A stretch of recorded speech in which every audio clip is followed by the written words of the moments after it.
একটি মাত্র ছাগলের দাম কিভাবে 15 লাখ টাকা হতে পারে, যেখানে একটি বড়সড় গরুর দামও এর চেয়ে অনেক কম? এমন বিস্ময় এখন গোটা নেট দুনিয়ায়। কোরবানির জন্য সম্প্রতি মোহাম্মদপুরের সাদিক এগ্রো ফার্মে এ ধরনের একটি ছাগল পছন্দ করেন ঢাকার রাজস্ব কর্মকর্তার ছেলে মুশফিকুর রহমান ইফাত।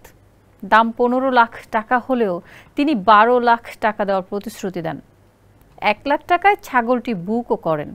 সেই ছবি সামাজিক যোগাযোগ মাধ্যমে দ্রুতই ভাইরাল হয়।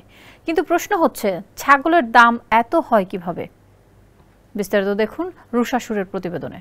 জনৈক মুশফিকুর রহিম ইফাতের সূত্র ধরে সম্প্রতি ভাইরাল হয় এই ছাগল। দেখতে বেশ বড়সড়, সাধারণ দেশি ছাগলের চাইতে কয়েক গুণ বড়।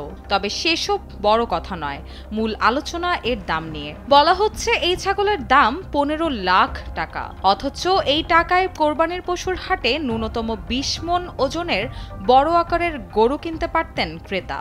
তাই প্রশ্ন হচ্ছে, এই ছাগলের মধ্যে কি এমন আছে যাতে এটি 15 লাখ টাকায় কেনাবেচা হয়? ছবিতে যে ছাগলকে দেখা যাচ্ছে সেটি মোটেই দেশি জাতের নয়। আসলে এটি বিটল প্রজাতির ছাগল, যা দেখতে দেশি ছাগলের চাইতে বেশ বড়। ফলে দুধ ও মাংস হয় অনেক বেশি। সাধারণ বিটল ছাগলের ওজন 50 থেকে 60 কেজি হয়ে থাকে। তবে আলোচিত ধূসর বাদামি রঙের ছাগলটির ওজন 4 মণেরও বেশি। এর উচ্চতা 5 ফুট 2 ইঞ্চি। মোহাম্মদপুরের সাদিক এগ্রোর মালিক মোহাম্মদ ইমরান হোসেনের দাবি, বাংলাদেশে এটি এ যাবৎকালের সবচেয়ে বড় ছাগল। বিটল প্রজাতির ছাগলের বসবাস মূলত ভারত ও পাকিস্তানের পাঞ্জাব অঞ্চলে। ইমরান হোসেন জানান, ছাগলটি তিনি আমদানি করেননি, বরং 2 মাস আগে যশোরের একটি হাট থেকে 10,35,000 টাকায় কেনেন। তবে সেখানেই বা কিভাবে বিটল এলো তা জানাতে পারেননি তিনি। উন্নত জাত ও এর বংশমর্যাদার কারণে ছাগলের দাম বেশি হয় বলেও সংবাদ মাধ্যমকে জানান ইমরান।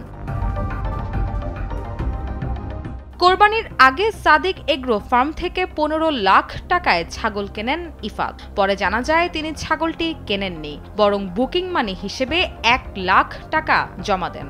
তবে কোরবানির ঈদ চলে গেলেও ছাগলটি আর নেননি তিনি। রুশা সুর, কালবেলা।